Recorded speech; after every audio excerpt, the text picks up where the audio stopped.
students of class 10, and the topic which we will be discussing is a new topic for you all, because in the last class we have finished off with the chapter acid, bases and salt.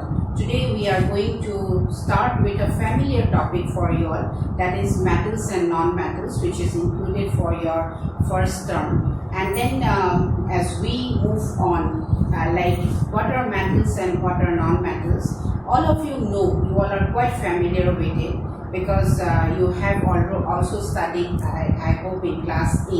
And when you are going to define a metal, what is a metal, then you can tell that those substances which has the capacity of losing electrons to become positive ion. Now, why positive ion? Because you know that the electrons are negatively charged, and then when a negative charge is being removed from any element, then obviously it will become positive ion. So that means those elements which have the capacity of losing electron to become a positive ion, that is known as the metals. Then we also have the non-metals. Then obviously non-metals are the opposite of the metals. So obviously those elements which have the capacity to attract electrons then those elements, they form the negative ion, and when it forms the negative ion, that means it will be defined as a non-metal. Now, when you are talking about metals and non-metals, obviously one point that comes to your mind is that the non-metals are not so hard, but metals generally they are hard. So, but of course there is an exception to that matter, is that sodium, which is a metal, it is not hard. In fact, you can take a piece of sodium. It is a very reactive element, as you have already learned about it. So this sodium is so soft that you can cut it with a piece of knife. So, but other metals, that is an exception for you, in fact for all of us, that sodium is a metal which is soft in nature. And in fact, this question is also being asked as for your objective type of question, or it might come in as a multiple choice question. So, this is the only metal which you can cut it with a knife. But generally, when we are talking about metals, it is hard, and also it has a shine. No, it has a shine because if you see a metal, it generally has a shine, and that is known as the metallic luster. So when we are we need to group up the substances, different substances, then what we do? We do it on the basis of their similarities in their properties. Now, like when we are grouping up class 10 and then we allow them to sit in a class, that means since you all are studying in class 10, so that is why you are being grouped in class 10, and then you will be placed in one classroom, or if the number of sections is more, then we will be placing according to the number of sections. So moreover, you will find that your roll numbers are being classified according to in the alphabetical order. So like the students who are having A, they will be placed together, the roll number will be together, then comes B. So that means you are grouping the substances in according to the similarities that they are having in their physical and chemical properties. So always remember that the classification is not done only with one particular property. It can have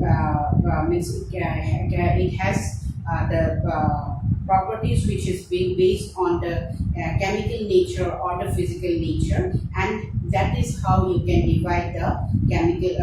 divide the substances into different groups, like the elements and compounds. That means they can be divided into metals, non-metals or metalloids. So these elements, when they are being classified, we have the three classification, that is metals, non-metals and metalloids. And you know what are metalloids, because those metalloids metalloids are defined as those elements or substances which exhibit both the properties of metals and also the properties of non-metals. Now, of course, when you are grouping up, there might be some exceptions, and so still then they will be placed in that group. Now, like sodium, it is a metal, but it is soft in nature, though the physical property of metals is that it is hard. So when you are taking some sort of like iron, then copper, aluminium, magnesium, sodium, zinc, lead. So when you are taking those samples, then what do you observe? You just make a observation, then you will find that this type of metals, they have a metallic luster or shine, as I just told you all, and then they are also hard in nature. So they are generally hard, and this hardness of the metals, it varies from one metal to another. Then also one property which you like aluminium, if you beat it, in fact there are some people who does some art with the aluminium foil, and then what they do, they go for embossing. That means they beat it with, they carve the design on the aluminium sheet because it is light, and then when you can make it in a shape, and that in fact aluminium foil are also used for packing your food, or if you bring the food from the restaurants and all, then what happened, it is being packed with the foil. So that means they are malleable. That means, what do you mean by malleable? When they can be beaten down into thin sheets. So that is known as malleable. And when in fact you can make gold and also silver as you can classify gold and silver as the malleable metals. And then also ductile. What do you mean by ductile? Ductile is that is the property of the metal when it can be lanthanized, or it can be pulled into wires, like suppose copper, or that is why it is because of this property that they are being made. The copper means the electric current is being made with copper because it can be pulled into thin wires. Then also this property also helps to make gold ornaments, because gold can be made is a ductile metal, and it can be pulled into thin wires, and then you can make the wires. So now that is known as ductility. So when please remember that there are various properties, and these are actually physical properties which I am talking with you all at present. That means physical property is that it is hard in nature, it has a metallic luster, then it is a malleable. That means it can be made into thin sheets. Then it is ductile, it can be pulled into long wires. And in fact, you are asked in your exam also define malleability and ductility. And then there you please remember to give the example also, because that add some more value to the answer which you are attempting. So next is that and this way, because as I told you that because of the property of metals of malleability and ductility, that the metals can be given different shapes to it. Now you also know that there are some metals with which the cooking utensils are being prepared. So like you have the copper vessels, then you have some like aluminium and all. So what happens here is that they have the property of conducting heat, right? And that is why generally we do not use cooking vessels which is made up of wood. So why we are not using? First of all, it will burn out, and secondly, it is a very poor conductor of heat, and that is why. And moreover, like wood is a non-metal and it does not conduct electricity. Heat. So of course it does not conduct electricity as well. So when you are talking about this, is that the cooking utensils which are being made up of metals. Now if you take an aluminum or a copper wire and then you clamp the wire with a stand, then after that you fix a pin to the free end of the wire by using wax, paraffin wax, that is the wax part of the candle.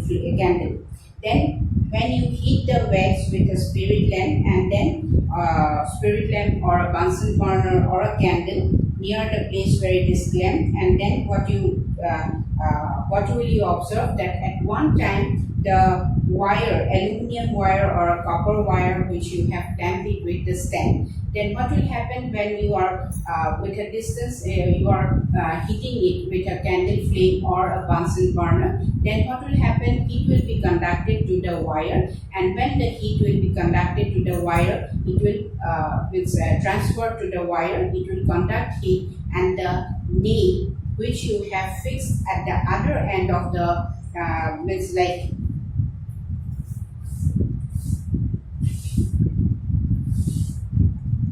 right here you take the wax and then with this wax you fix the nail, right? And then from here this is a stand, and here you heat it with a Bunsen burner or a candle flame, and then what will happen, this heat from this candle flame will be transferred to this copper wire. This is copper wire or aluminum wire, and then what will happen, you will find that at one time the heat will be transferred here and the wax will melt and the iron nail will fall down. That means what? That means the metals are good conductor of heat.